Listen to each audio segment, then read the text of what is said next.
chairmanship, I owe all of you my debt of gratitude.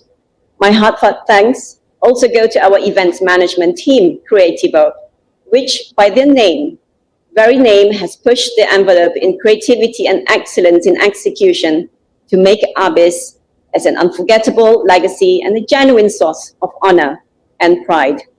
Also not forgetting Mr. Gil Gonzalez, our Executive Director, and our ASEAN-backed staffers and Brunei staffers who have contributed to organizing this summit until the very last days to the event. You all have played an important part in the summit, and we wish you could all join us physically today. The ASEAN Business Investment Summit has always been designed to bring together the insights and perspectives of our leaders, the experts from the corporate and business worlds, the great minds, and shape policy and action for development and progress. And today we will hear the insights and perspectives across various burning issues such as the future of work, education, health, and everyday life in the post-COVID to ASEAN's priorities in the new normal, ASEAN's digital economy, and last but not least, ensuring a sustainable ASEAN. Now, we are delighted and very excited to have received a record-breaking over 2,000 registered participants for ABIS for more than 50 countries. Lastly, I cannot extend without acknowledging our generous sponsors, our lead partners, Brunei LNG and Bank Islam Brunei Darussalam, our platinum sponsors, Brunei Shell Petroleum, Baiduri Bank, Standard Chartered Bank, HSBC, Zurich Pharma, our gold sponsors, Brunei Gas Carriers, Mitsubishi Corporation, SAP, and Invest in Canada, strategic partner, Darussalam Enterprise, media partners, Radio Television Brunei, Borneo Bulletin, and Media Promoter, and our charity partner, Save the Children, supported by Ekobumi Architect, Dynamic Technologies, Adinin Group of Companies, ASEAN Business Advisory Council, and powered by Imagine, our internet provider who has made this event possible. Thank you for your belief in our chairmanship and in raising the flag and honor of not just ASEAN-backed, but of Brunei and ASEAN. Thank you once again to all our sponsors. So hang on till the end, and I thank everyone for joining us today.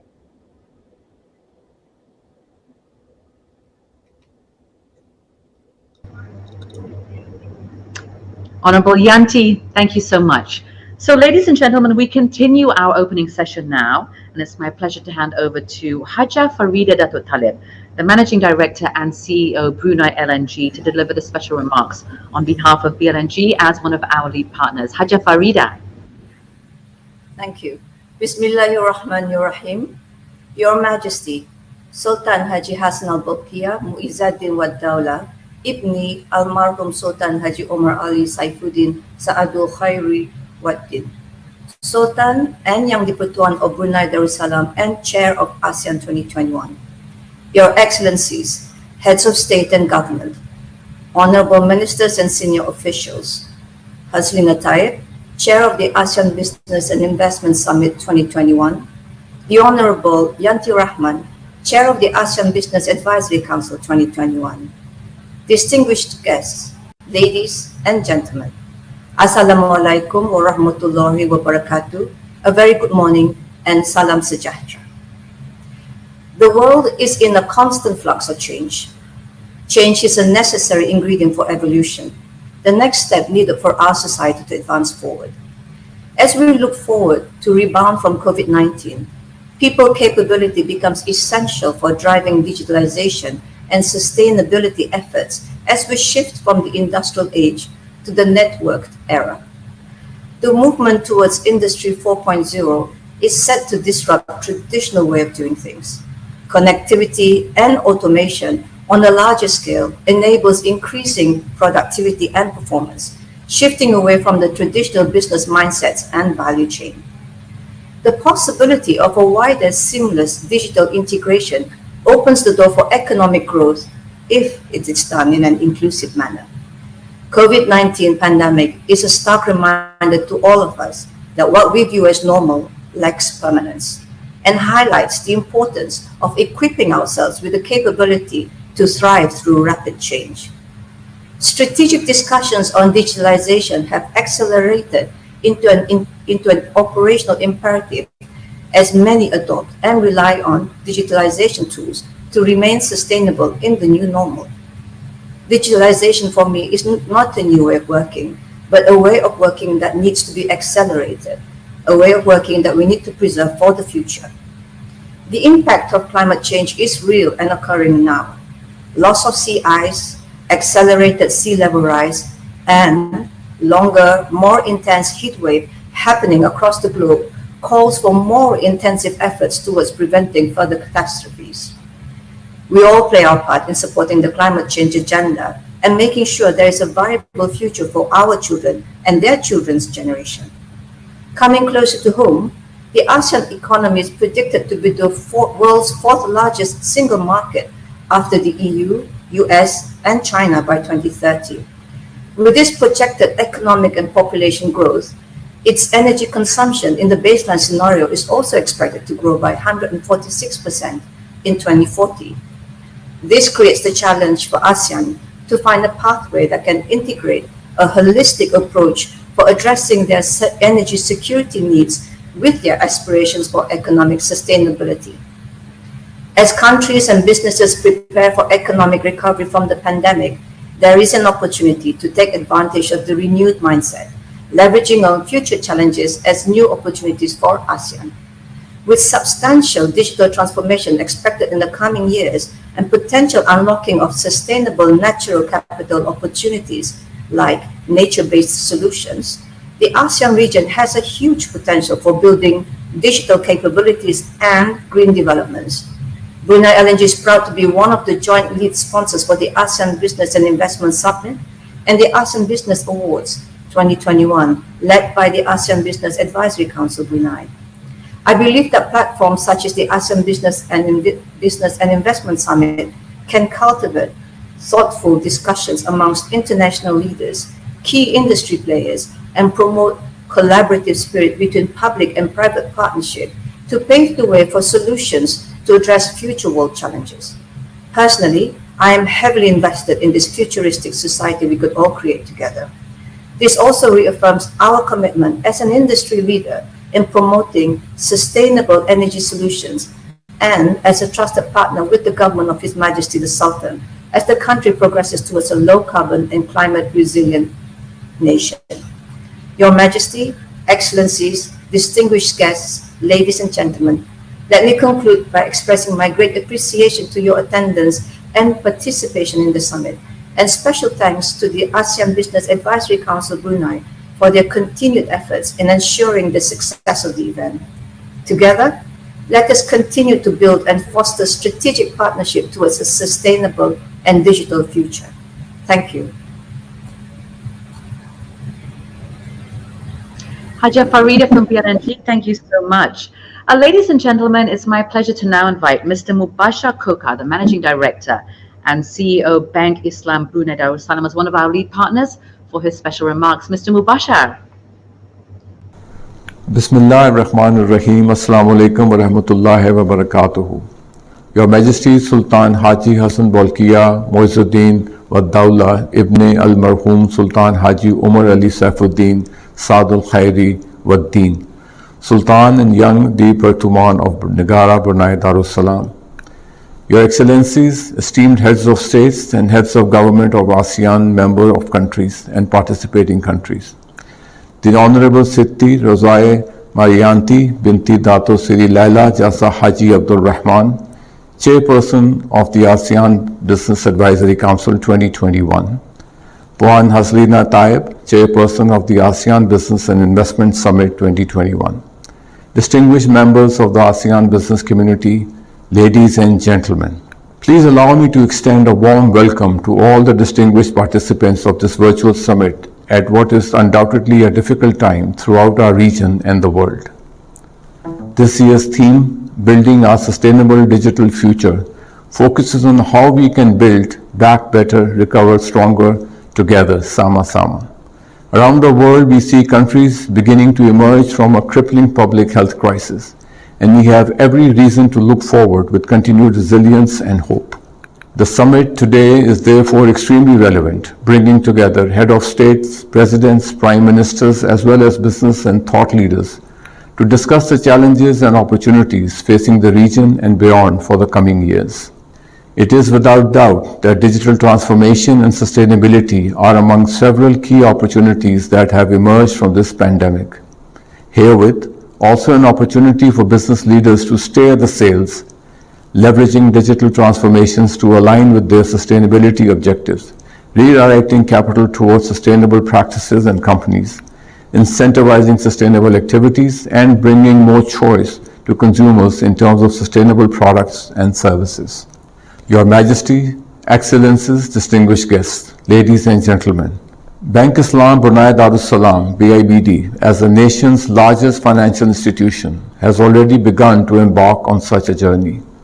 As an Islamic bank, we have always been guided by the Maqasid Sharia, or objectives of Sharia, which speaks to the preservation and promotion of faith, life, the mind, progeny, and wealth.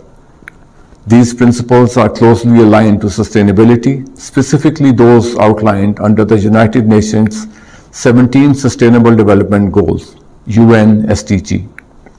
It is hoped that as we embark on this journey towards making the world a better and greener place, we will develop practical ways of aligning our sustainability values with our business practices. Our hope is to lead the way towards a future that is more equitable and sustainable, not just in Brunei Darussalam, but also globally. At the same time, BIBD has always been at the forefront of digital banking transformations in the country. We introduced the next generation of digital banking solutions, aptly named BIBD NextGen, back in 2018, and we have also begun our digital journey with more digital advances. The bank's commitment to sustainability will be powered by the ESG policies, framework, technologies, and digitization, which will be key enablers in driving sustainable and responsible business activities, creating more opportunities of employment and an inclusive social impact. This will in turn allow us to become one of the main drivers towards supporting the government in achieving Brunei Vision 2035, in line with the bank's role as a partner in progress for the nation and advancing the nation's objectives in achieving the UN SDG. Your Majesty, Excellencies, distinguished guests, ladies and gentlemen, I believe this platform has grown into an important platform to promote regional and international cooperation among the public and private sector. With collective effort and hand-in-hand partnership, there is much potential to uncover between the distinguished participants here today. I am positive that this year's ASEAN Business and Investment Summit will continue to expand upon these ideas, drawing upon the vast and venerable expertise and experience among leaders, policymakers, international organizations, and leading businesses in this region. It has been indeed an honor for BIBD to be part of this summit, and I look forward to discussing and sharing experiences to bring about more opportunities for cooperation and development towards building a sustainable digital future. Please allow me to take this opportunity to convey my best wishes for successful and productive summit as we work ever closer to achieving our aligned objectives and common goals. Thank you. Mr. Mubashir, thank you so much closing out our opening session. Ladies and gentlemen, with that, we will return with our first panel discussion, a scene setting right after this message from BLNG.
With that, straight into our first panel discussion, the ASEAN scene setting.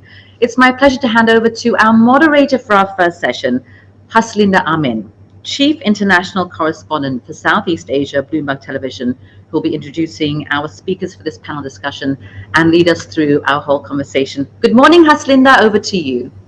Jenny, good morning from the Lion City, and thank you. It gives me great pleasure to introduce our keynote speaker this morning. Please welcome His Excellency Joko Widodo, President of the Republic of Indonesia. Bapak President, please.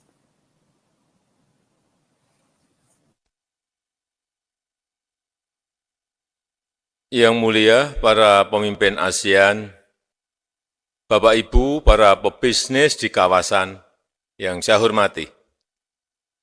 Setelah 20 bulan menghadapi kesulitan besar pandemi COVID-19, saat ini kita melihat harapan baru. Dalam seminggu terakhir ini, kasus COVID-19 di kawasan ASEAN turun 14%. Jauh lebih baik dibanding rata-rata dunia yang turun 1%. Situasi ini dipastikan akan meningkatkan kepercayaan internal dan eksternal ASEAN untuk beraktivitas kembali dan akan mempercepat pemulihan ekonomi. Tetapi tetap menjaga kewaspadaan, mengingat adanya peningkatan kasus di beberapa negara. Dalam menghadapi pandemi sekarang ini, kita tidak hanya ingin pulih kembali, tetapi kita ingin mencuri kesempatan dalam pandemi untuk melakukan reformasi struktural untuk pertumbuhan ekonomi yang inklusif dan berkelanjutan di kawasan ASEAN. Peluang ini sangat besar untuk bisa kita lakukan. Sebagaimana yang kami lakukan di Indonesia, kesibukan menghadapi pandemi COVID-19 tidak menyurutkan niat Indonesia untuk melakukan reformasi struktural. Indonesia menerbitkan Omnibus Law, Undang-Undang Cipta Kerja untuk memperbaiki iklim investasi dalam rangka mendongkrak pertumbuhan ekonomi inklusif yang menciptakan lapangan kerja. Undang-undang perpajakan juga direvisi dengan tujuan yang sama. Kami ingin terus melanjutkan reformasi struktural ini untuk merespon catatan-catatan kelemahan kelembagaan dan cara kerja kami ketika diuji oleh pandemi COVID-19. Ujian berat berupa pandemi justru kami manfaatkan untuk memperkuat diri dalam menghadapi tantangan masa depan. Saya berharap juga demikian halnya untuk Asia Tenggara. Sebagai kesatuan masyarakat ekonomi, ASEAN merupakan kawasan yang harus mengambil pelajaran dari krisis dan melakukan perbaikan diri secara fundamental di tingkat kawasan. Yang mulia, para pemimpin ASEAN, para pebisnis yang saya hormati, kesamaan visi, semangat, berkolaborasi dan kebersamaan langkah merupakan kunci utama kebangkitan ekonomi ASEAN. Pertama, penanganan kesehatan harus tetap menjadi prioritas pertama. Agenda jangka pendek untuk mempercepat dan memeratakan vaksinasi di semua negara di kawasan harus kita lakukan bersama. Target vaksinasi penduduk ASEAN sebanyak 70% harus segera dicapai secepatnya. Pemerintah dan pelaku bisnis di kawasan harus bersinergi untuk melakukan aksi bersama. Sedangkan ASEAN dalam jangka menengah perlu membangun protokol krisis kesehatan agar kawasan ASEAN lebih tahan menghadapi krisis kesehatan di masa depan. Kedua, pemulihan ekonomi ASEAN harus dipercepat dengan melakukan reaktivasi perjalanan yang aman, termasuk pariwisata yang aman. Menurut catatan UN, WTO, tingkat pembatasan di Asia Tenggara adalah yang tertinggi di dunia, yaitu mencapai 82%. Dengan situasi COVID-19 yang semakin terkendali, pembatasan tersebut bisa dikurangi, mobilitas bisa dilonggarkan, tetapi harus menjamin aman dari resiko pandemi. ASEAN Travel Corridor Arrangement Framework yang digagas Indonesia setahun yang lalu perlu segera diimplementasikan. Pengakuan sertifikat vaksin di kawasan termasuk interoperabilitas sistem vaksin harus segera dilakukan. Pengaturan travel bagi masyarakat yang telah divaksinasi dan sehat negatif COVID harus dibuat. Vaccinated travel lane di kawasan. Jika semua negara ASEAN segera memfasilitasi mobilitas masyarakat dengan aman, roda ekonomi bisa kembali bergerak. Indonesia juga telah membuka secara bertahap Bali untuk safe tourism dengan protokol kesehatan yang ketat. Indonesia membuka Bali setelah tingkat vaksinasi Bali secara penuh telah mencapai 84,8%. Indonesia akan membuka secara bertahap wilayah yang lain yang tingkat vaksinasi penuhnya melebihi 70%.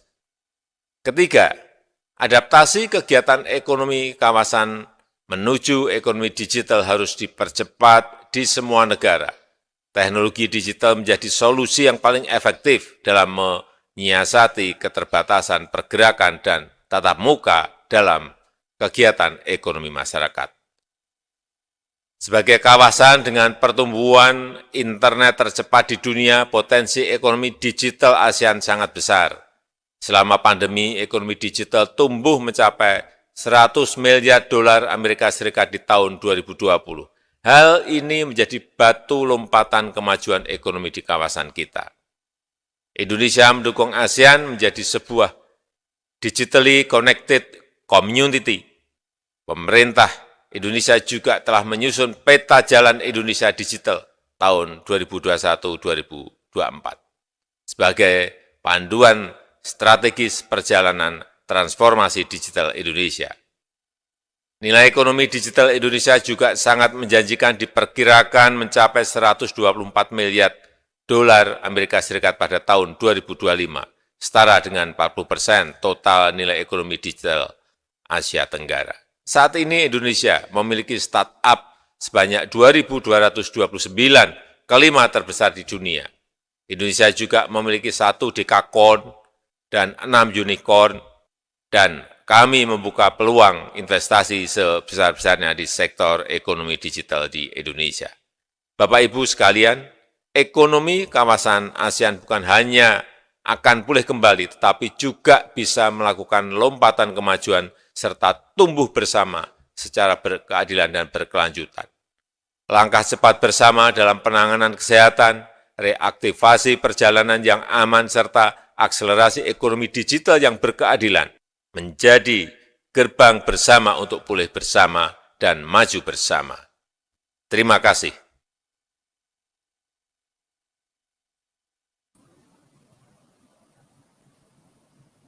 Thank you, President Joko Widodo. Now, as we heard from the President, the pandemic is forcing ASEAN to rethink its priorities, reimagine its future. While no country has been able to escape widespread disruption, ASEAN has, for the most part, been at a disadvantage. Several countries struggle with vaccine access, heightening the economic and political challenges as COVID-19 impacted lives, impacted livelihoods. Add to that, a changing trading and investment landscape along with geopolitical challenges like Myanmar and persisting U.S.-China relations. So, what are ASEAN's biggest challenges? How can the grouping build back better, ensure a sustainable future without leaving anyone behind? What must it do to continue to attract investments, capitalize on a young, digitally connected and innovative population? Well, I'm very privileged to introduce our speakers today. Dr. Aminul Abdullah, Brunei's Minister in the Prime Minister's Office and Minister of Finance and Economy, Chairman of the Brunei Islamic Development Bank. Dr. Lim Jock Hoi, ASEAN Secretary General. Ibu Mari Pangestu, World Bank's Managing Director of Development Policy and Partnerships. Ibu Mari, as you know, was Indonesia's Trade Minister. Aaron Connolly, Research Fellow, International Institute for Strategic Studies. Rino Donasiputra, Standard Chartered Bank's ASEAN Vice Chairman. Ibu Mari, gentlemen, thank you so much for being with us today. I want to start with geopolitics and the latest on Myanmar. For the first time in ASEAN's history, a non-political representative from Myanmar will be invited to the Leaders Summit this week in a snub to the military, to the Myanmar military. Dr. Lim, your thoughts on what this means for ASEAN? Is there a shift, perhaps, in ASEAN's policy of non-interference? Yes, we know that ASEAN is closely following the current development in Myanmar, which will have a spillover effect on the region. But ASEAN in April has agreed 5-point consensus by the leaders and reiterated its readiness to assist Myanmar in a positive and peaceful, constructive manner for the benefit of the Myanmar people. Obviously, this is very important for ASEAN. ASEAN will continue work constructively with Myanmar to fully implement the 5-point consensus. In the meantime, under the 5-point consensus, we have the point 4, which ASEAN have a responsibility collectively to provide humanitarian assistance to the people of Myanmar, especially during this pandemic. And we are very much progressing in our assistance to Myanmar. And the first batch of the assistance was successfully delivered on the 15th September 2021, which is aimed at supporting a larger COVID-19 response to Myanmar. And subsequently, there will be a couple more assistance to be delivered by the end of November. This is with the help of ASEAN member states as well as the dialogue partner. We have a lot of response, and we will work closely with Myanmar authority in order to deliver this as assistance to the needy people in Myanmar as a whole. So it's very important that we stabilize the situation there and work closely with every stakeholder in Myanmar as part of the 5-point consensus. The thing is, Dr. Lim, there is worsening violence in the country. What else might ASEAN do to hold the junta government accountable for that? Well, I think it's important that both the Myanmar people and also ASEAN as a whole would like to see them to be more prosperous, more stable, so that the impact of the situation there will not be affecting the whole region. And what is more important is we would like to work closely with them to make sure that the regions is stable and peaceful, and in such a way it will not hold up the ASEAN work program that we have. So we are very helpful, and we want to work together with the people in Myanmar, especially to implement the 5-point consensus that's been agreed by the leaders. Aaron, let's get your thoughts on this. I mean, this is the most serious sanction against a member nation of ASEAN in its 50 years of diplomacy. How significant is this move? Does it set a precedent? I think thanks, Hansalinda. I think this was very carefully designed not to set a precedent. The way that the decision was conveyed by Dato' Erdogan and a decision made by His Majesty creates a situation in which this is really a one-off. It applies only to this situation in Myanmar, and it is specifically related to the dispute over the identity of the legitimate government of Myanmar between the SAC, the military, and the NUG, which claims legitimacy based on last year's election. And so I don't think that this precedent, this could be applied to any other situation in ASEAN where you've had a similar situation. That's not really a precedent of a member state having this kind of situation before.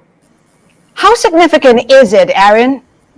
And how much of it has to do with pressure from the likes of the US? I think it's tremendously significant. This is, although the Secretary General is very diplomatic, perhaps, we can speak frankly, this is a small less sanction. It is the most significant sanction that ASEAN has ever handed to a member state, and it is in direct response to the non-compliance that we have seen from the SAC to the 5-point consensus that it agreed to in Jakarta in April. So there's a very significant move, and I think that some analysis suggests that this is less significant. I think it doesn't put this in the context of ASEAN's history. I would just say, there was an accusation on the part of the SAC that this was due to outside pressure. I don't actually think it was due to outside pressure. There's not a lot of evidence of this. This was a decision that ASEAN member states, the ASEAN 9, made on their own in response to the situations on the ground in Myanmar and the lack of compliance from the SAC. Were you surprised by the decision? No, I think this is a kind of natural evolution of the situation that we were seeing with regard to Myanmar and ASEAN earlier in the year, and then also ASEAN's practices. Some said that ASEAN couldn't do this because of consensus-based decision-making or because of the principle of non-interference, but ASEAN did, and I think it's an evolution of the very intensive consultations that we always see in ASEAN as a result of that consensus-based decision-making principle. It took longer than many outsiders would have liked, but it was something that ASEAN was sort of moving towards steadily throughout the year. That's not to take anything away from His Majesty's call. This was a very big call for Brunei to take this decision, but it is something that is consistent with an evolution of past ASEAN practices. Needless to say, Myanmar's economy is reeling. Its currency, the kyat, is down about 50% since the military took over back in February. Ibu Mari, foreign reserves dangerously low. GDP has contracted almost 20%. What do you think needs to be done to address the situation, to stabilize Myanmar's economy?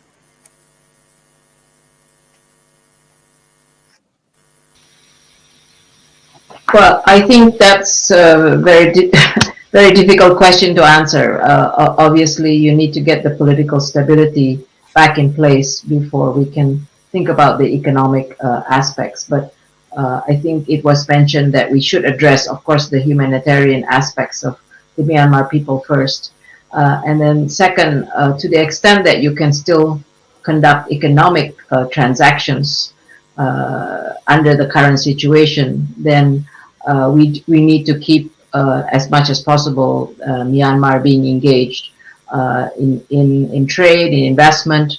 But this is probably going to be increasingly difficult until we can resolve the political stability issue, to the extent that you are going to have sanctions, for instance, being imposed by the major markets and so on. So I think the priority would still be the political stability, and as much as possible trying to maintain the livelihoods of people. I do think in terms of keeping people's livelihoods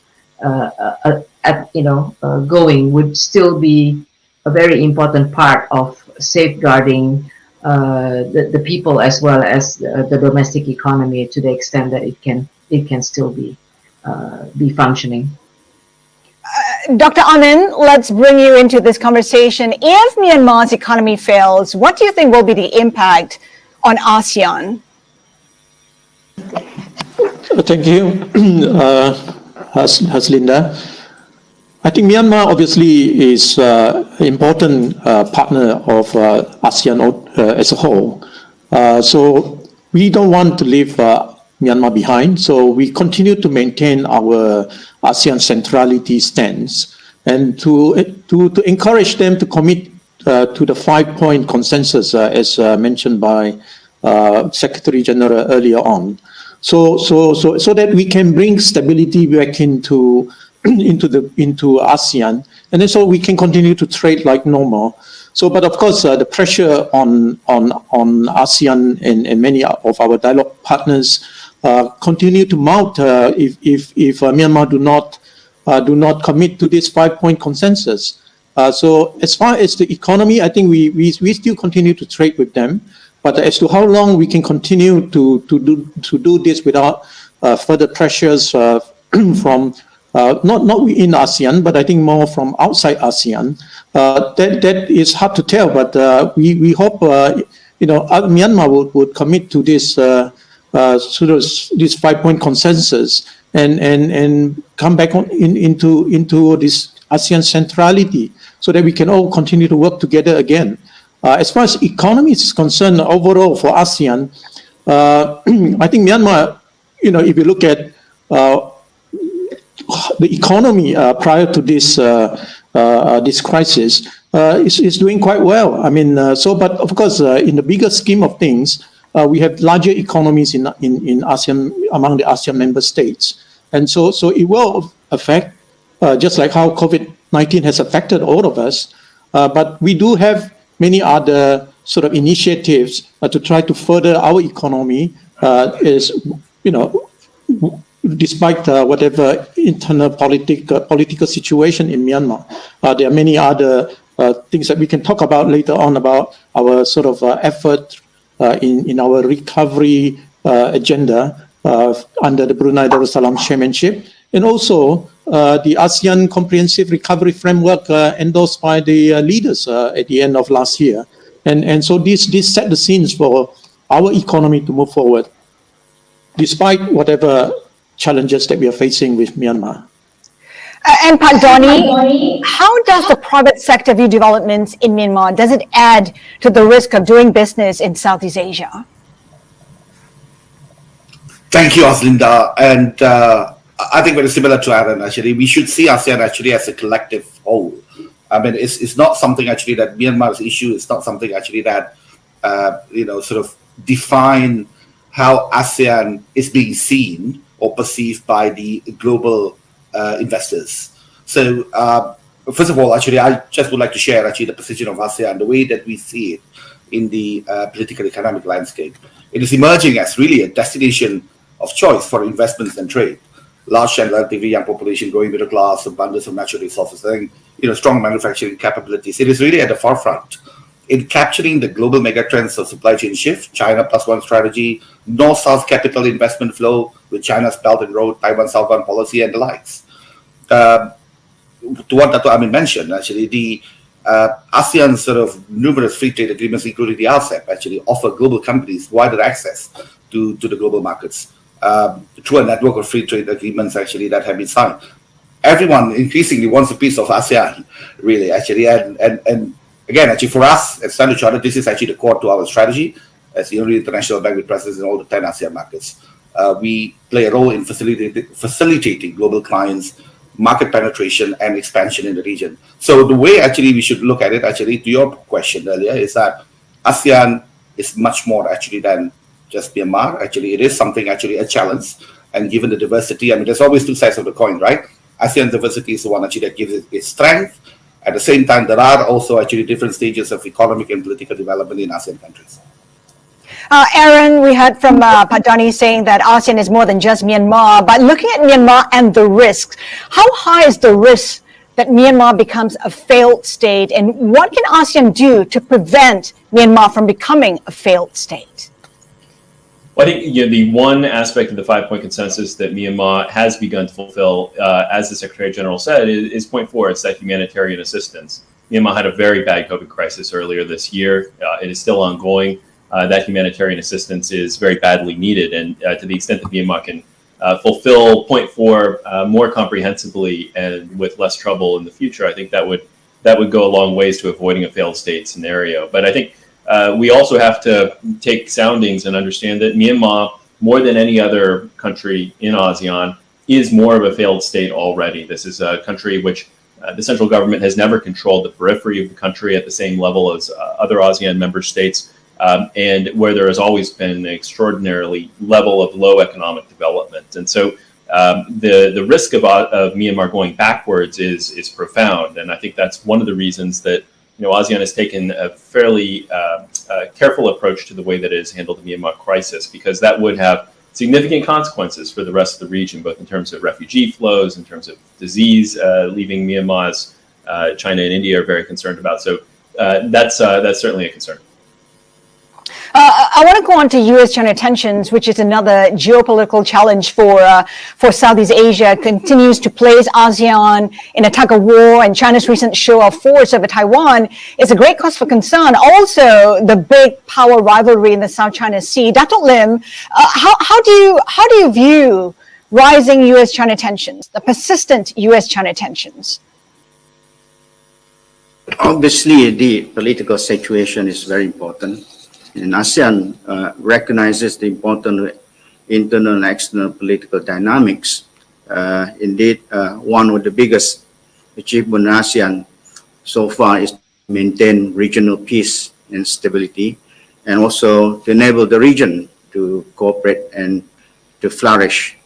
However, I think we are aware that the heightened tension between the major powers, which may exacerbate the recent development in the region, may have an impact on our peace and stability, prosperity. However, ASEAN will continue to engage in the external partners in a constructive manner and will not take sides in the rivalry. As you know, that China is an important trading partner. In fact, the largest trading partner of ASEAN for the last 10 years.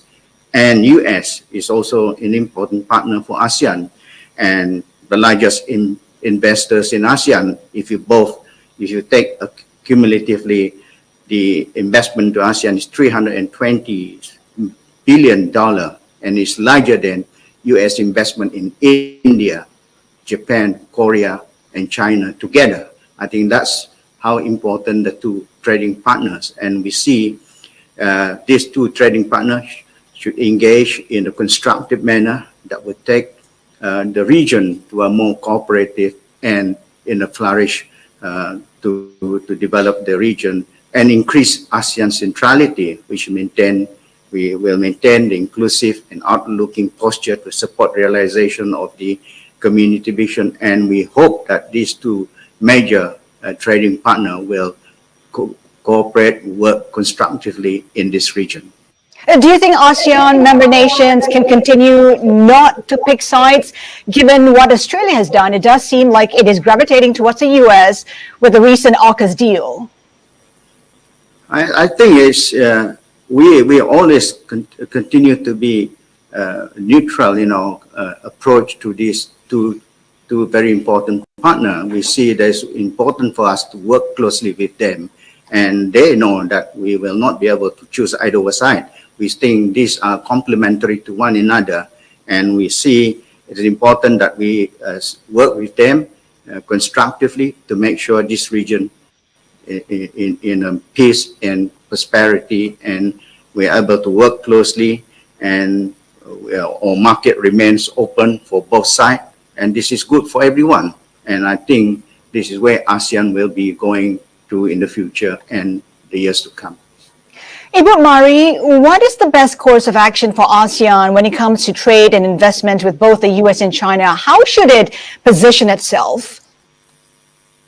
Well, I think Dato' Lim already mentioned that, what ASEAN should be doing is, of course, remain balanced because both China and the US are very important trading partners and investment partners for ASEAN.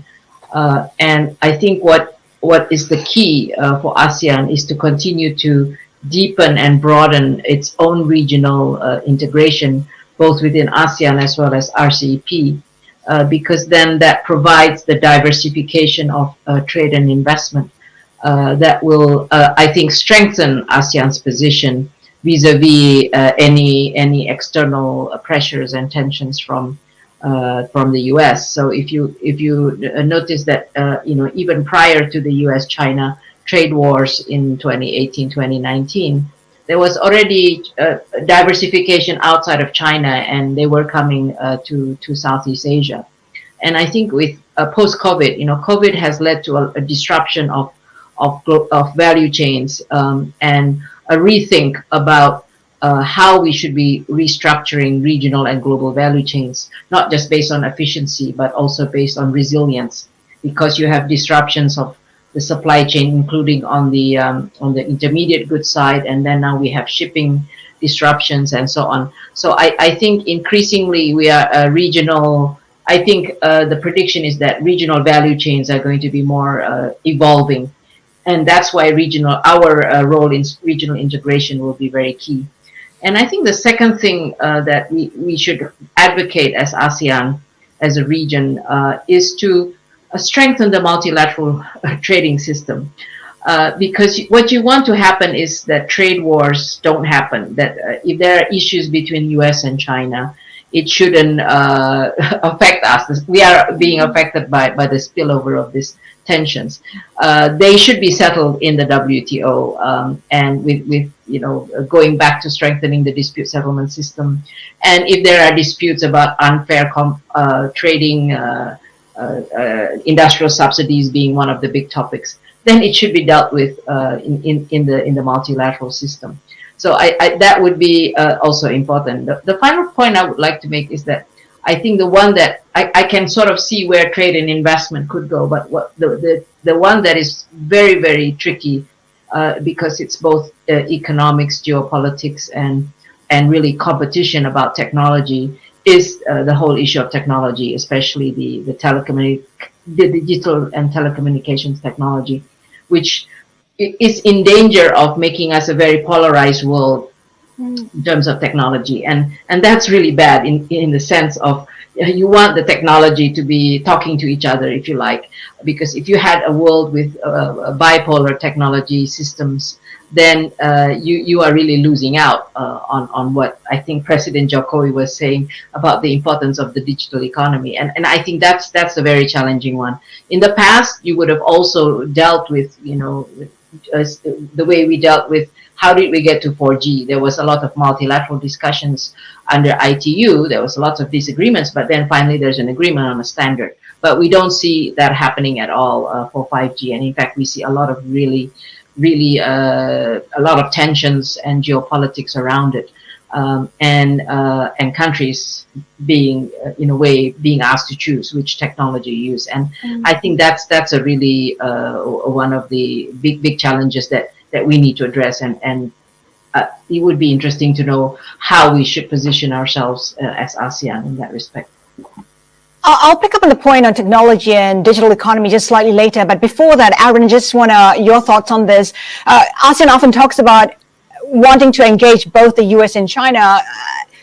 How can ASEAN help to shape US-China relations? Can it? I think one of the major contributions that ASEAN has made over the last 15 years, since the inception of the East Asia Summit in the mid-2000s, was to bring the US and China together and to really stitch the diplomatic architecture of the region together. Remember, in the early 2000s, there were conversations about excluding the United States from the regional architecture, having an ASEAN +3 mechanism with Japan, Korea, and China really leading the regional architecture. And ASEAN took the decision in 2009 to include the United States and Russia, after having taken the decision to also include Australia, India, and New Zealand in 2005. And so that was ASEAN's contribution to the regional architecture. What we're seeing happen now is the regional architecture is beginning to become a little bit more divided. There are sort of centrifugal forces that are beginning to tear away at the regional architecture and at that sort of cohesive geometry that ASEAN created 15 years ago. And the real challenge for ASEAN will be to maintain that centrality amidst great power rivalry that is intensifying. And that'll be up to the leaders, whether or not they're able to do that in the future. I think the decision not to go back to Myanmar, but I think the decision that ASEAN has taken with regard to Myanmar over the last week is really important to reinforcing that centrality, because it means that dialogue partners like the European Union, like the United States, they won't have to think whether or not they really want to come to a summit that is being attended by General Min Aung Hlaing. And so that's really important to maintaining ASEAN centrality and dampening that great power rivalry by getting the big powers at the table. I'd like to remind our participants that you can submit a question to any of our speakers via the chat, so that would help it be more interactive. So just submit your questions via the chat, okay? Moving over to the economic recovery and policy priorities, ASEAN's economies are starting to recover as they begin to live with COVID rather than be COVID-free. Recovery, though, is looking pretty uneven at this point in time. Dr. Amin, what should be the priorities at the upcoming ASEAN summit to ensure economic recovery and one that is more equal? Yep. Sure. I think we have seen how our economy has performed in ASEAN in 2020. After such a devastating performance, So when Brunei Darussalam took over the chairmanship, so we were honored to lead the region towards economic recovery. So we focus on a number of things. First is on the recovery, so that we can all build back better and build back stronger. But while we are building back stronger and better, so we also look at how do we actually start, looking at things beyond the immediate recovery efforts. So such as the adoption of digitalization. So we have seen during COVID-19 how this digitalization agenda advanced itself in its importance, and also how do we invest sustainably, so so that we build back differently, not just better and stronger, but also how do we build back differently. And so on these three strategic thrusts, recovery, digitalization, sustainability, so we have developed 13 priority economic deliverables. So I'll just touch on a few of them, or rather than going through all 13 of them. And under recovery, we obviously have the ASEAN Investment Facilitation Framework. The idea here is to try to continue to attract investment into the region. Back in 2020, we have seen FDI into the region has decreased.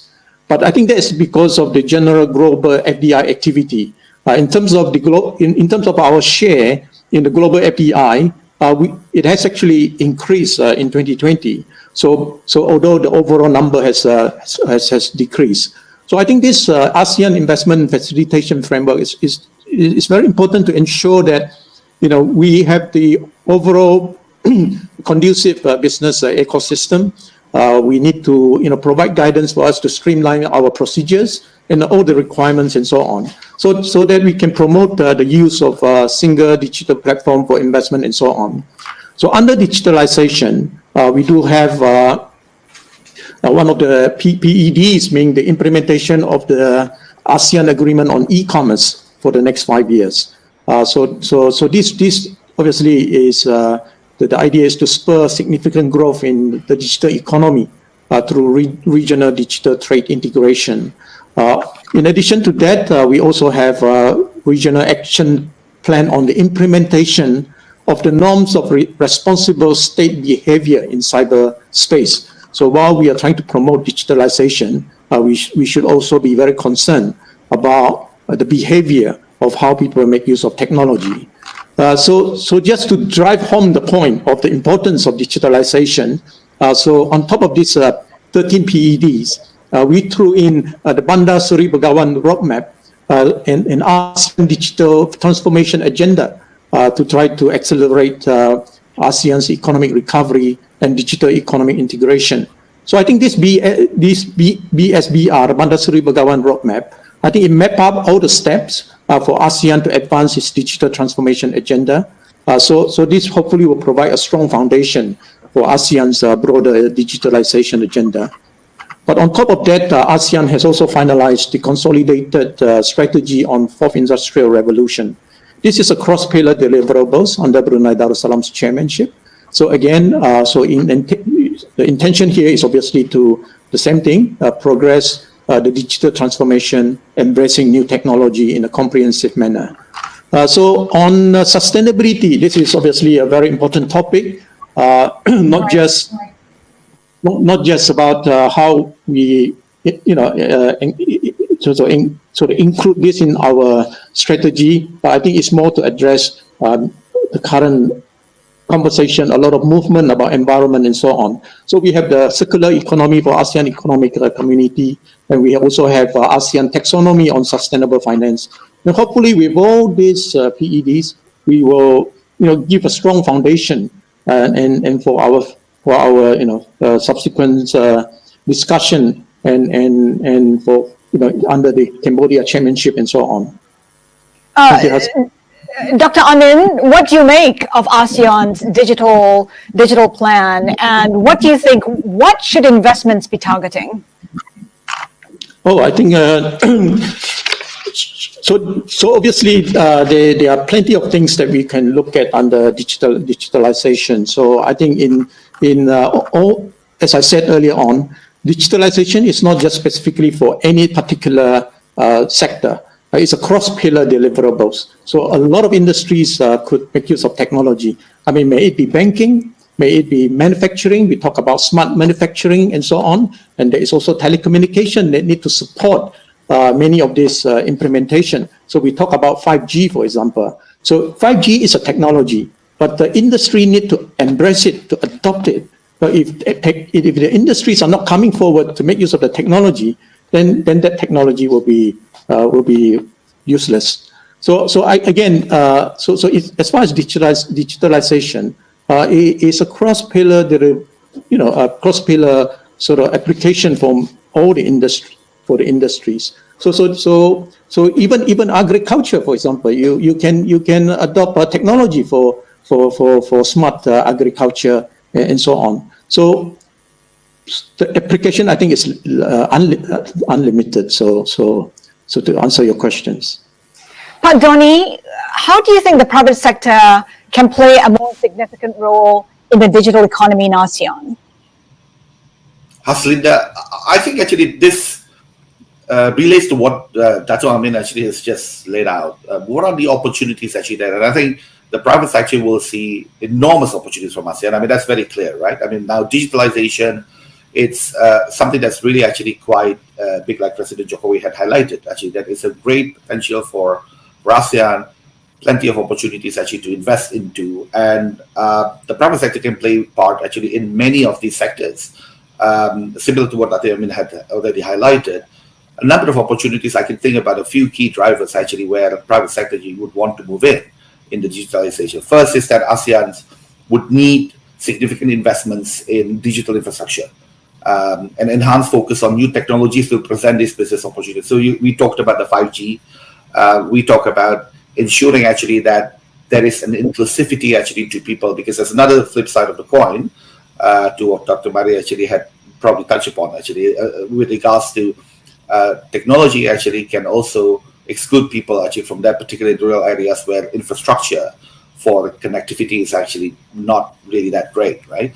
Now, another driver is that high digital adoption will drive growth of e-commerce and digital platform services. Now, this in itself, actually, ASEAN is home to close to 20 unicorns. I mean, that has trickle-down effect actually to the real sector economy. And on the other hand, actually, it also attracts foreign direct investments in terms of capital into all of these investment firms, into these technology firms. And there are thousands more actually of startups actually in ASEAN that are really actually at the top list of any global angel investors. Dr. Ibu Mari, I'm just wondering what you deem as the biggest challenges to ASEAN's digital adoption. I think the biggest challenge is, like the different systems that are there and how should the systems talk to each other. I mean, to put it very simply. And I do think that there is a few takeaways because of COVID-19. The fact that everybody had to work from home and not having face-to-face, I think has accelerated the use of digital technology across the board, including, the way we are designing the health protocols and so on. And the tracing and testing and containment policies. And I think at least out from the data we have been doing what we call business pulse surveys across many countries, including the ASEAN countries. And what it reveals is that the firms that are able to adopt to digital technology did better in terms of laying off less people and being able to keep up sales. I mean, that's not a surprising finding. But I think what is important is that that leads to the uneven recovery, if you like. The bigger firms, the more established firms, obviously have that better capacity to adapt to these technologies, and there is a big worry that you will have a bigger digital divide. I think, as Pak Doni was.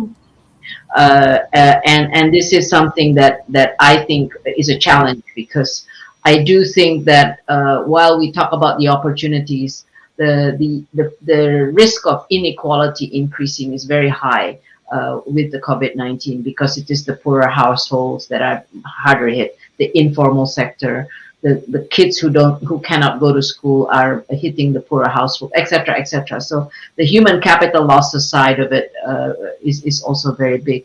So I think that's one of the big challenges: how to reduce the asymmetry of information and access to technology for the small and medium-sized enterprises, for the informal sector. And the other sort of finding that we had was that all countries had firm support, had programs to support firms. Only about 20% of firms were reached, because it's very hard to find who are these firms.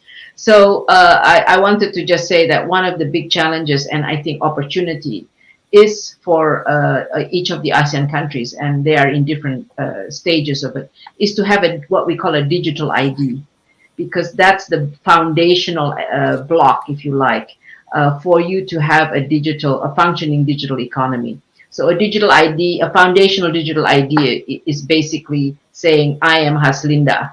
And then you need to link it to layers of other information sources. The citizenship registry. Haslinda is Singaporean. I hope I got that right. You're right. And then, okay, she needs social assistance because she falls in the bottom 40%.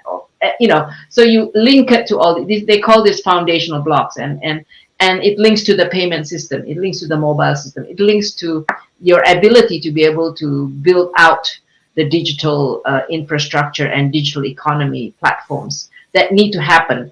And obviously, in the ASEAN context, how do you make those systems be compatible with each other, or be able to be mutually recognized, or whatever the system? Or like, I know that a couple of years ago, the payment system, for instance, that we wanted to to have the ASEAN digital e-commerce be able to function on the same payment system. I'm not sure how far we are into that, but these are I think some of the benefits, if you like, of ASEAN. And I would just emphasize what President Jokowi just mentioned about, I think, let me just finish with two quick wins, I think, that where digital and recovery can intersect. What he was saying about the, what was it called, the ASEAN Travel Corridor Framework. I think that's a quick win. 2/3 of ASEAN tourism is intra-ASEAN. I remember that from my tourism minister days. So if you can actually revive intra-ASEAN mobility for tourism and temporary workers with a vaccine passport and testing system, which is what Europe is trying to do, I think you would have a good boost in terms of reviving the economy. Second one would be trade facilitation. I used to call that the costless stimulus. And again, this is where digital technology can play a role to streamline the processing of goods and services moving across the border. You already have ASEAN single window. Make sure ASEAN single window is really, really functioning and reducing the cost of trade between ASEAN and between RCEP, actually. That would be a big boost to trade. We are not even talking about the importance of building more efficient logistics and infrastructure. Let's focus on just those two things that I think is very much in the ASEAN spirit and doable and can be done and can really boost trade and investment and the economy. Dr. Lim, there's a question here from one of our participants, Mukris Emran. He says, digital adoption is important to strengthen the economy through digital transformation. How does ASEAN collaboratively play an important role in improving connectivity and network infrastructure to all ASEAN countries? Yes, I know that we have the ACRF, ASEAN Regional Comprehensive Recovery Framework, which concentrate on key 5 areas. One is the strengthen the health system, which is highlighted by President Jokowi, which is critical to our recovery. Second, we have to strengthen our human element, human resources, which is critical again in upgrading and rescaling our people. The third is digital transformation, which is I'm going to answer later on. And the fourth is the external increase our intra-investment into trade within ASEAN and external partners. And finally, a very important one, resilient and sustainable, which is part and parcel of our recovery. I think what is important is interoperability that we have in ASEAN. We have built a network of interoperability in terms of ASEAN single window. As Mari was saying, this is one of the major features of ASEAN cooperation, which helps to reduce the trade transaction costs. And we will extend this to all RCEP countries, including ASEAN Plus World Dialogue partners. And this is an exciting area we think that can help us to extend our economic recovery. It means that we will have to focus on the use of the digital economy to ensure there's seamless interoperability, not only in terms of the single window, but also, as Ibu Mari was saying, as we open the economy, we have to make sure they use this technology for safe opening, especially inter-people mobility, which is critical to the economy of ASEAN, especially tourism industry. And we will use this as part of our, the other challenges is for us is how we can maintain this interoperability so that there's no disruption. And we are focusing on the cybersecurity element. We set up a working group on cybersecurity together with the digital economic minister as well as digital minister. We have recently interfaced with the two ministers and we agreed that we will go ahead with our digital transformation, digital roadmap by 2025. We will have a digital agreement among ASEAN member states. But at the same time, we'll make sure that these are being looked after through the cybersecurity network that we built up within the ASEAN system. So digital technology is a key driver for economic growth. We anticipate that this will increase by 300 billion by 2025, and we will add another 1 billion to the GDP of ASEAN member states. Let's pick up on that. Cybersecurity, data privacy, data on ownership, all big issues for governments around the world. Aaron, what risks do you see given the different standards? And perhaps what regional multilateral agreement approaches are needed? I think one of the key things that has to happen is the United States has to be at the table. It is one of the big players, and the departure by the Trump administration from TPP, later TPP, 4 years ago was a big blow, because if the United States is not at the table and helping to set standards in collaboration with ASEAN, in collaboration with its partners in this region, then of course the standards will be different, and it will be difficult to stitch those things back together. And so, I think that's one of the key questions: is how do you get the great powers, the United States, China, and here we really have to take into account the European Union, which is a regulatory superpower. How do you get them at the same table and make sure that they're on the same page? But as Dato Lim was saying, I wouldn't underestimate the difficulty of this. This is a really challenging work, and it's getting more challenging the greater the tensions between the great powers become. I want to move on to sustainability. We touched on that slightly earlier, but let's delve deeper. Ibu Mari, at the G20 Trade and Investment Ministers meeting in Italy about 2 weeks ago, your message was pretty clear that trade and investment are the means for a greener, more resilient and inclusive recovery and growth. The question really is, how can ASEAN balance economic growth and sustainability? Yes, thanks, Hacinda, for that question. I think what we should be looking at is how can we ensure that trade in the recovery can be green, resilient, and inclusive recovery. And it is about, COVID has accentuated the development challenges that countries are facing. And at the same time, you have the climate crisis that you have to deal with. It's already affecting us, put it that way. So you do need to have to deal with it. So how do you respond in an integrated way? And if you look at, let's just look at green resilience and inclusiveness and how to look at it in an integrated way. When we say green, it's about sustainable trade.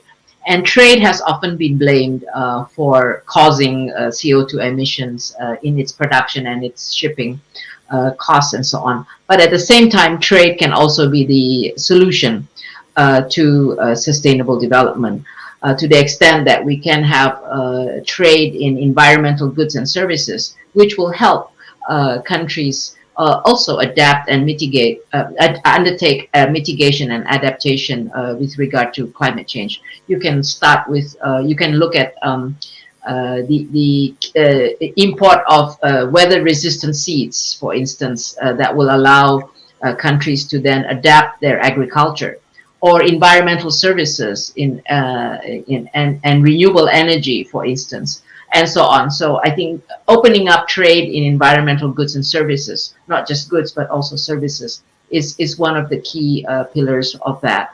And the other thing that is very, very key is that consumers and markets are increasingly going to demand sustainable supply chains. So it's no longer just about where is the lowest cost of producing something. It is about sustainable supply chains all the way to the source of the input that you're using. So increasingly, investments are being driven by whether or not I can produce something with renewable energy. There's a concrete example of Tesla considering between Indonesia and India, for instance, and asking the question, I will go to where I can produce with renewable energy. So it's not just the actual production of it being sustainable, but how you produce it, and all the way the tracing of the carbon footprint all the way across the supply chain. This is going to be, it is already a reality with the carbon border adjustment mechanism that Europe plans to introduce. So all countries will have to start thinking about carbon pricing as well as carbon tracking the carbon in their production. And I think this will be a challenge for ASEAN to also work together on this. And I think that there's a lot of capacity building that needs to be, we need to make sure that countries have the tools and the infrastructure and the framework to be able to do the tracking and not be punished in a way because they can't meet it and face perhaps a discriminatory trade practices because of it. But we need to keep that as a key issue and make sure that the negotiations in trade and environmental issues involve and include us. And I think this is where ASEAN can really play a role by, having either an ASEAN cooperation around the pricing, the carbon pricing, or the standards that must emerge around the sustainable supply chain. And I just wanted to mention also on inclusiveness, because I do think, we had lots of discussion of this in the G20 Trade Ministers meeting, and I think it's probably also a recurring theme in ASEAN. How do we get the political support for continued trade openness? Because actually the trade is still good because it leads to growth and poverty, but we also know that trade has not been distributed evenly. And so how do we address the inclusiveness part, making sure that SMEs are going to be part of the sustainable supply chain? SMEs are going to not be left out of that digital divide. How do we make sure that we have complementary policies, real effective complementary policies that will actually bring along people as well as the left behind regions, the left behind sectors, the left behind communities. It's partly labor mobility, it's also migration, it's also skills upgrading, and just having adaptable social protection policies, I think. And we're actually learning a lot from the COVID social protection policies on that. But, instead of just talking about it, I think, again, I think inclusiveness is actually part of the pillars in ASEAN. So we need to, here is where I think ASEAN can also think about very carefully about how do we make sure that the trade and investment in the recovery is not just going to lead to growth and hopefully address poverty, but how does it be more inclusive? That's increasingly going to be an important challenge to meet. Let's pick up on some of the points that Ibu Mari highlighted. Dr. Lim, will sustainability and ESG investing be an increasing priority for ASEAN, and where are discussions when it comes to carbon pricing? How realistic is it that there will be one soon enough? Well, we are very conscious of what's going on. We are very conscious about the two issue, development as well as climate crisis or climate change. I've just come out from a meeting of environmental ministers only a couple of days ago. We have a very strong statement to the COVID-26, to COP26, and statement have highlighted many areas that ASEAN is doing. For example, we are doing a lot on the area of marine debris to address this issue. Second, mangrove conservation, peat swamp, peat recovery, which is important for carbon sink.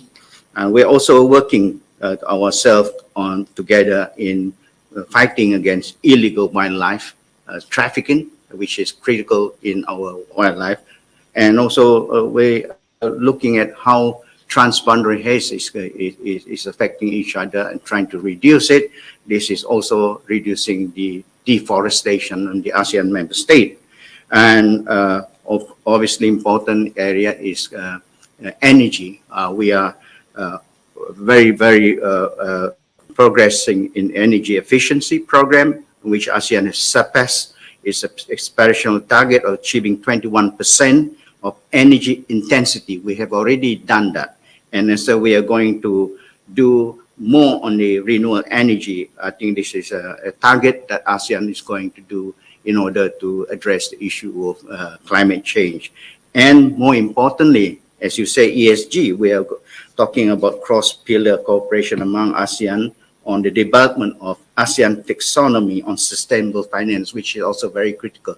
But we have to understand all this issue, especially in order to attract more investment to the country, in order to be able to be sustainable what we produce. So it is critical, but we need more transition period in order to address all those elements, and we need to work together with all partners, especially in the capacity building side as well as technology transfer. We cannot do it without technology transfer, without access to technology, especially in the renewable energy, and that is critical to the future, the climate change. So we will go to COP26 with a strong commitment in the climate change.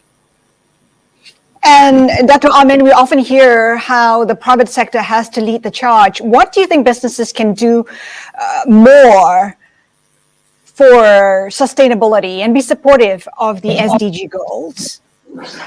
Thank you.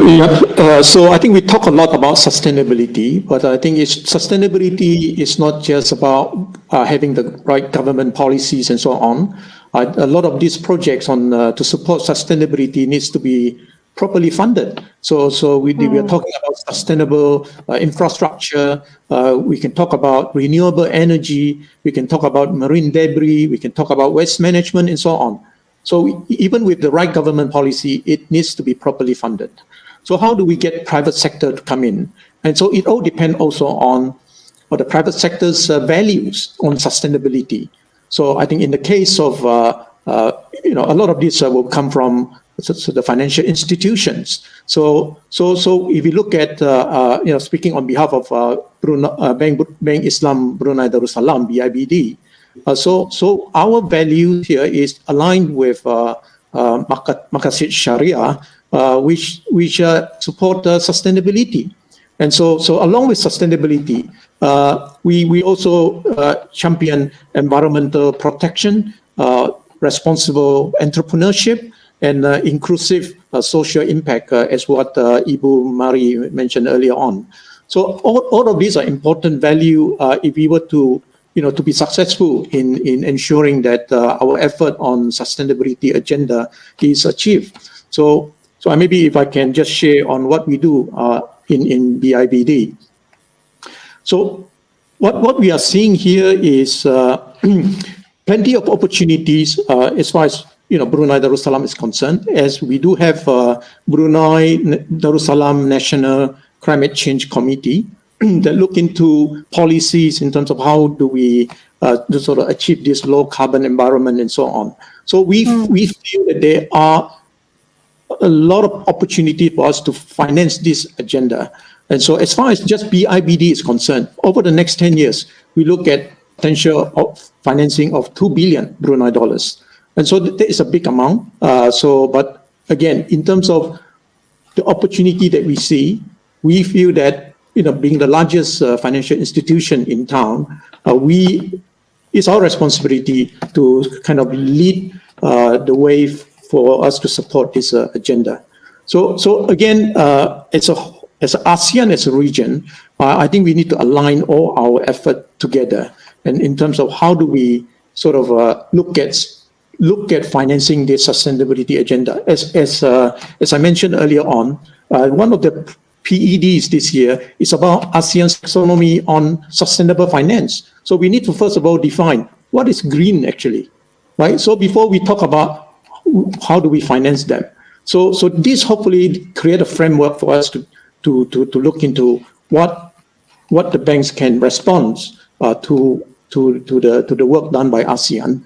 And also circular economy and so on. So probably in the interest of time, so these are few of the sort of initiatives this year that set the momentum for the coming years so that the future chairmanship of ASEAN can continue this discussion and to encourage the private sector to play a bigger role in supporting sustainability agenda. I want to touch a little bit on Ibu Mary's point on inclusivity. So I think during COVID-19, we have seen many sort of people were affected by COVID-19, especially the MSMEs, the women, the vulnerable groups, and so on. So how do we make sure that we also incorporate this inclusivity in our private sector's role to help these individuals? And so we in BIBD, we have many schemes that we look at, but I think without going through all of them, so we just want to sort of share that BIBD, we promote environmental protection, inclusive social impact, and so on. Thank you. And Padoni, we know that for Standard Chartered, the tagline is here for good. I mean, what are your thoughts? Are you seeing ESG investing as really being here for good? Thank you, Aslinda. It's a very interesting question. And for us, it's sustainability is really no longer a strategy. It's actually part of our values, essentially. But can I just first actually follow up on what Dr. Mari actually had said about the importance of embracing sustainable supply chain? We did a very recent research called Carbon Data, the Net Zero Supply Chain Revolution. And it revealed that 78% of global MNCs will remove suppliers that endanger their carbon transition plan by 2025. And potential losses to companies not embracing net zero transition in the following markets like Singapore, Malaysia, Indonesia alone would cost actually about $240 billion. So it is really actually just punctuating further the importance of embracing sustainability principles as fast as possible for ASEAN companies to ensure a more resilient supply chain and that we can capitalize on the investment opportunities that is happening in the world right now. Now, sustainability really is a big global agenda, as you know, right? It requires trillions of dollars, I think Dr. Amin had highlighted, to come in actually to emerging markets like ASEAN, where we are the most vulnerable to climate change and we need the most funding. However, very often actually that emerging markets are being overlooked and underinvested. Now, we did a study actually last year that interviewing about 300 investment fund managers that has the AUM of 500 trillion or $50 trillion, over actually half of the world's GDP. that 2/3 of their investments currently is still within the developed markets. Having said that, looking ahead, the next 3 years, the focus actually will shift towards sustainable investments in the emerging markets and where ASEAN is actually at the forefront. Globally, the sustainable debt market, this is the green, social, blue, and sustainability linked bonds, reached a cumulative of 1.7 trillion at the end of 2020. So this is actually double the figure, if you will, almost double the figure actually from the last 5 years. Debt instruments such as bonds actually are still dominating with over 70% of sustainable financing. And the volume of ASEAN green bonds and loans jumped to 25.5 billion last year, up from 17.5 in 2019. So despite COVID, actually, it's been quite a good progress when it comes actually to ASEAN. So the region has a positive track record in supporting and innovating solutions that advance this sustainability agenda. Now, as a bank, actually, if we think as more industries actually are moving towards the decarbonization pathways, transition finance is starting to emerge as key and critical theme as Standard Chartered. I mean, we're assisting our clients to transition, providing more funds to climate positive companies and helping carbon intensive firms better manage actually their emissions. We've made commitments to net zero, 2 commitments actually. One is from our operation by 2030 and from our financing by 2050. And in our journey to reach these net zeros, our dual objective is to reduce our own finance emission and help clients to transition.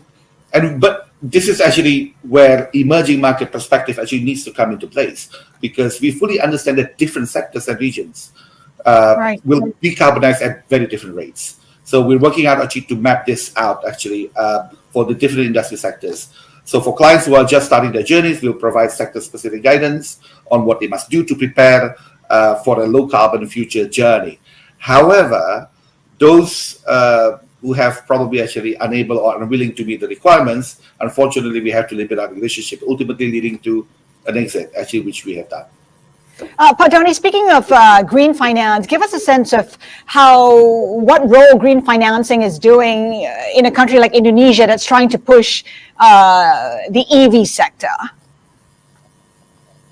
Well, I think President Jokowi has touched upon how important sustainability is for Indonesia, particularly leading up actually to COP26. And from a economic development perspective, I think very similar to what we talk actually, how ASEAN can capitalize on the opportunities. Now, Indonesia has abundant opportunities actually. Actually, EV is one of them, right? I mean, it's the largest sort of consumer market in ASEAN. Of course, actually, it has the largest sort of number of vehicles. Actually, that presents a significant opportunity. The whole end-to-end value chain actually from Indonesia actually has the largest nickel deposit actually in the world, and EV batteries all the way up actually to the EV vehicles itself and to the whole charging stations that will use renewable energies such as solar power, wind power, and so on actually to generate. That itself actually presents a lucrative billions of dollars actually opportunities for any private sector actually to invest in.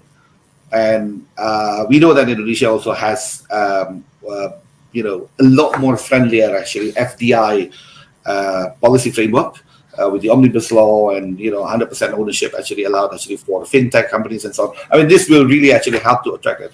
Last but not least, actually, when you talk about Indonesia, is one thing. As more global companies are adopting net zeros, there's a re-emergence actually of the need actually for doing the offset through carbon trading. Now, carbon credit in Indonesia is, from a potential perspective, it's really actually a natural capital superpower in that regards. Now, we Standard Chartered actually, together with SGX, Temasek, and DBS, actually, we set up the first carbon trading exchange platform in our climate impact exchange in Singapore, which is recently announced, and that's the first in Asia. But you can see actually that Indonesia can really capitalize actually on that really significant potential from a carbon credit perspective. Ibu Mari, this question is for you. At least I'm directing it to you. This question is from Oliver Pritchard from ISB. He wants to know, in your opinion, which one of the SDGs is the most important to focus on at this point in time? Tough one. That's a tough one. Because in a way they are interrelated. But I would say, poverty. Our numbers are showing that the numbers that will enter into extreme poverty is going to be like 100 million because of COVID.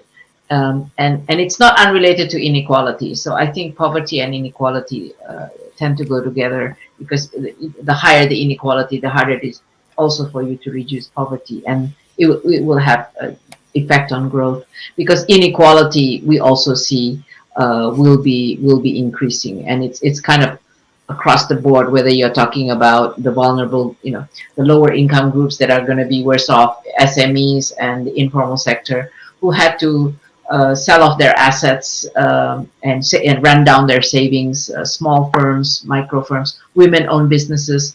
The COVID-19 has impacted women more than men in many ways. Whether it's income loss or women-owned businesses, or gender-based violence, or lack of health services going to women because of the pandemic, and on many fronts. So I would say those are kind of the big ones, and it's very hard to pick the SDG. But the last thing I would say, what we are seeing is what we call scarring. How do we prevent a lost decade of development that will come from scarring? And the scarring comes from all those human capital losses, basically, that is very hard to reverse once it's lost, right? Like children not going to school, you have to get them back to school, and then you have to capture the learning losses of not going to school, as well as what they lost from the time they were in school, but they forgot because they were not in school for so long, So, and then all the skills losses and the new skills that you have to develop. I really worry about the human capital losses, because those are really hard to reverse, in a short time. We're fast running out of time. I just want to discuss briefly CPTPP. We know that China has expressed interest in joining CPTPP. Aaron, let's have your thoughts on this. What might China's membership mean for the region, security environment? What are the implications? I'd be very curious as to Dr. Lim's views on this, although he's not in his former role anymore. But I think this is a really interesting bid for membership. Of course, Taiwan has also put in a bid for membership of CPTPP, and I think there can probably only be one China at this particular moment in time in CPTPP. But the real question is whether or not the members will agree to either request, and the easiest thing may be to not agree to either request. Before I get to Dr. Lim, Aaron, just a follow-up. If China becomes a member before Taiwan and the US, can you envision China vetoing that bid to be part of CPTPP? Yes. Okay, Dr. Lim, your thoughts?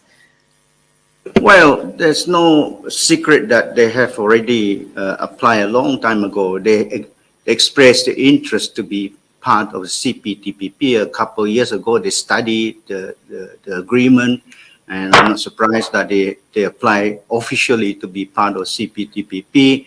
And we see this a broader Asia-Pacific free trade area that has been moved by China in 2010, I think.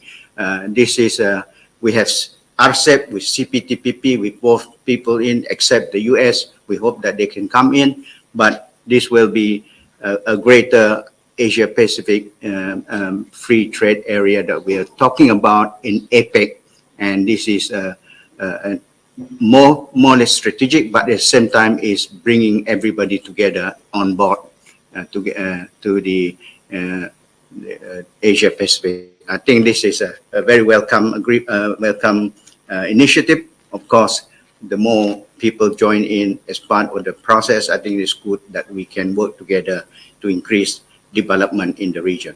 Right. How confident are you, though, that having China as part of CPTPP would bring it closer to CPTPP trading standards, or might it bring CPTPP towards Beijing standards instead?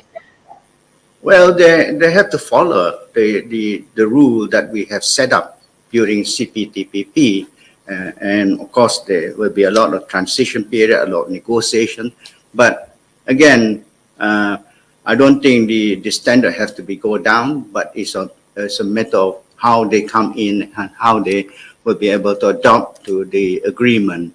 Because market access need to be discussed among member states and a member of the CPTPP. There are a few areas I like SOEs, IP are very critical to the CPTPP. But again, we always welcome. I'm ASEAN Secretary, shouldn't say that, but individually, I think it's a welcome welcome initiative by both of them. Ibu Mari, your thoughts? Would it be, I guess, imperative for the U.S. to join, to be part of CPTPP if China becomes a member? You know, these regional agreements should be open. That's the way I have always thought about regional agreements. If we want good regional agreements, so they should be open. But as Dato' Lim said, they have to meet the standards, right? So they should be open. And I mean, this is no secret. When it was designed by the U.S. as TPP, I'm getting all these acronyms. I think there was a statement from the U.S. that it was so that China did not set the rules, which was not very helpful, I would say.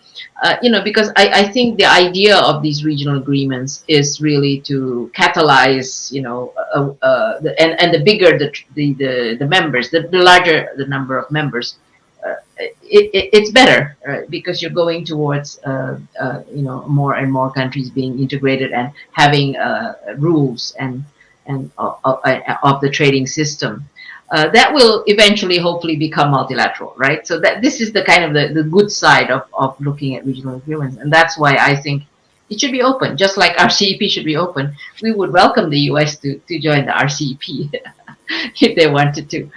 So I think you know, we always thought about RCEP also as Dato' Lim will be very familiar with this argument that, you know, people tend to compare RCEP with CPTPP as having different standards, but it doesn't mean that RCEP can still evolve and can actually evolve to the higher standards, and CPTPP could probably also learn from RCEP in terms of RCEP, in terms of the capacity building and the economic and technical cooperation, which has been more very much embedded in our side of the agreements and so on. So that's my half full glass view. In wrapping up the conversation, I'd like to pose a concluding question to all the speakers. What is your top short-term and long-term priority for ASEAN? If you could keep it within perhaps 25 to 30 seconds. And perhaps we can start with Dato' Amin. I think as we are trying to recover and also to build a better future for ASEAN, all of us, I think, need to adopt, to embrace changes. And so unless we are ready to adopt changes, it's very difficult for us to move forward. Thank you.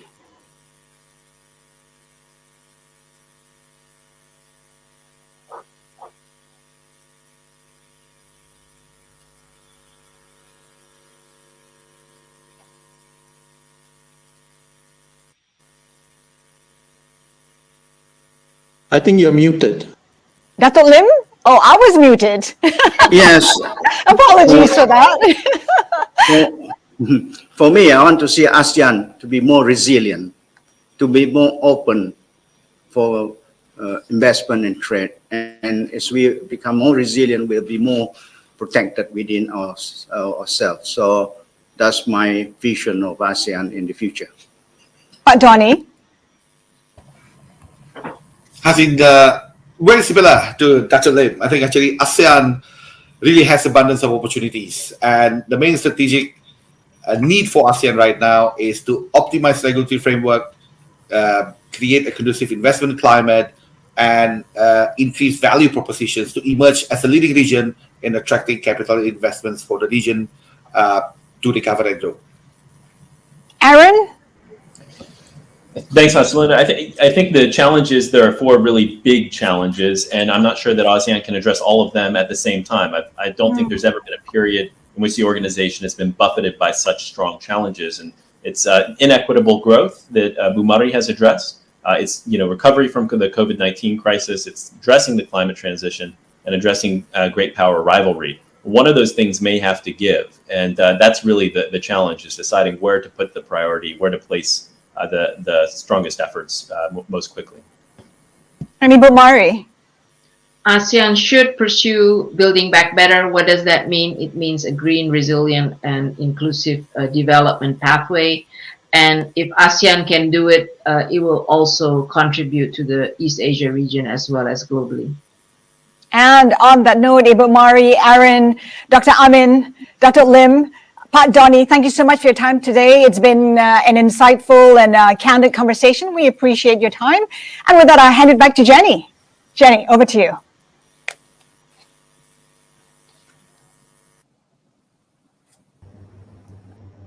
Thank you so much, Haslinda, and your very esteemed panel. It was a very dynamic start to our sessions today. That was our first session, the ASEAN scene setting. So ladies and gentlemen, we're back with our next leader keynote address straight after this message from our BIBD lead partner.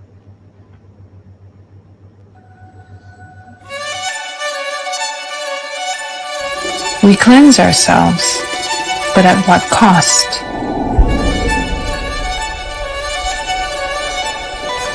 We brighten up the rooms, only to add to the dark clouds outside. Single-use plastic seems like it will be a part of our lives forever. But what if we told you there are some of us who are spearheading this movement? What if we told you that there are some of us that cradles the earth so we can pass on to the next generation a life? Our partners are those who are responsible in their conduct and enterprise.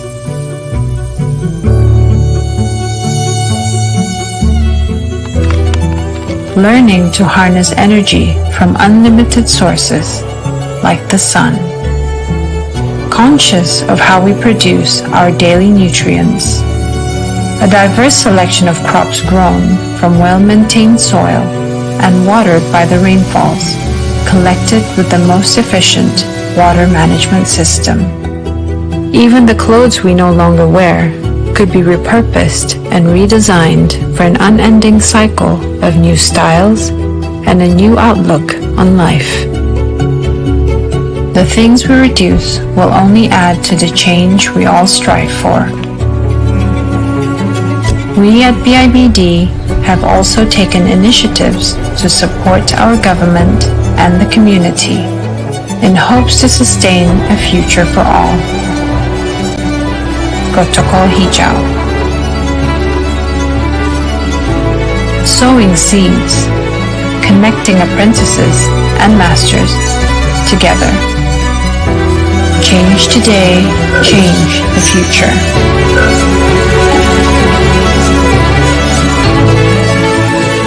Small decisions lead to ambitions larger than life.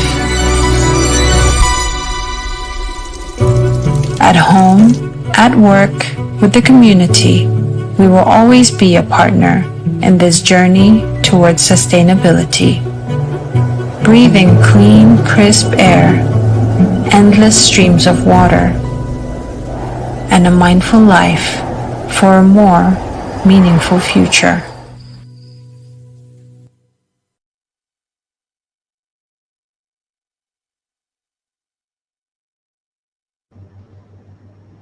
Thank you, BIBD. Ladies and gentlemen, to introduce our next leader keynote address, let's welcome back Ms. Haslina Taib, the chair of the ASEAN Business and Investment Summit 2021, CEO of Dynamic Technologies. Haslina, welcome back. Thank you very much, Jenny. It is now our privilege and honor to invite the Right Honourable Justin Trudeau, Prime Minister of Canada, for his keynote address. Hello, everyone. Bonjour à tous. Thank you, Madam Chair, for hosting this important event. Like so many of you here present today, I'm joining you virtually, and I'm very glad to do so to share a few words on the importance of this summit and of Canada's relationship with ASEAN and its member states.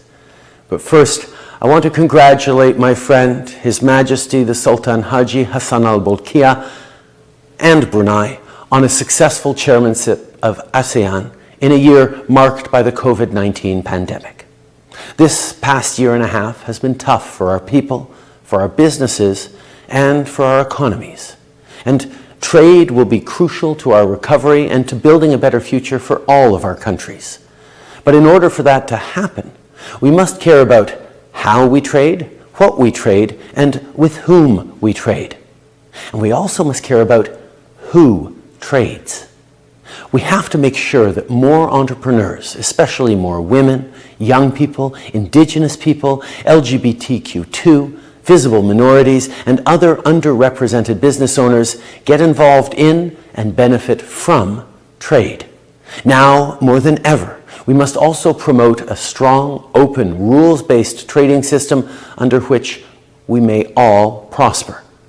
We can only do that if we work together. And that's why we're here today. La pandémie n'a pas été facile et elle nous a montré à quel point nos pays et nos économies sont interconnectés. Elle a mis en relief ce qu'on sait déjà. On est plus fort ensemble. C'est pourquoi on ne peut pas se replier sur nous-mêmes pendant qu'on rebâtit. C'est pourquoi on ne peut pas arrêter de faire du commerce. Et c'est pourquoi on ne peut pas se retirer de la coopération multilatérale. Right now, we're not only dealing with a global health crisis, we're also dealing with a global economic crisis. We have to deal with both. And Canada is committed to continuing its collaboration with international partners to end this pandemic and prepare for future health emergencies. That includes the $3.5 million commitment we made this past January to the COVID-19 ASEAN Response Fund. And as we finish the fight against COVID-19, deepening our ties with ASEAN economies and diversifying trade across the Asia-Pacific will play a crucial role in our recovery. My friends, a strong Canada-ASEAN relationship is a clear win-win for all of our businesses and all of our people. That's why we're working hard to implement a 4-year action plan in support of the Joint Declaration on ASEAN-Canada Enhanced Partnership. Why we're making sure businesses of all sizes can reap the rewards of a strong Trans-Pacific partnership, including through our 10-year ASEAN Strategic Action Plan for SMEs. And why we are continuing to explore ways to take our relationship to the next level, including through a possible free trade agreement. Un tel accord favoriserait la croissance dans les secteurs de la technologie, du commerce numérique, de la fabrication de pointe, de l'agriculture et de l'agroalimentaire et des services professionnels.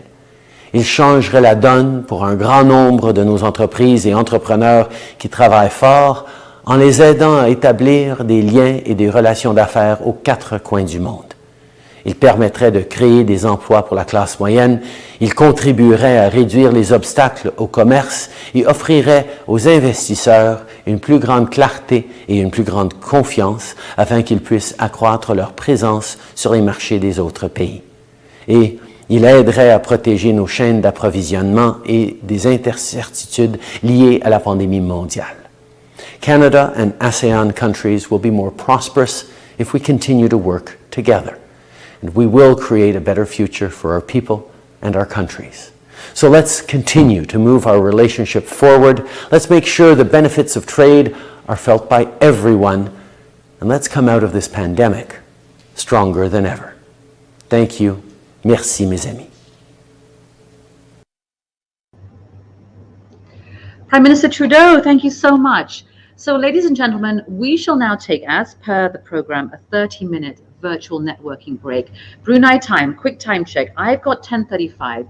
Let's return by 11:05 for our next session, which will be a presentation on UNCTAD.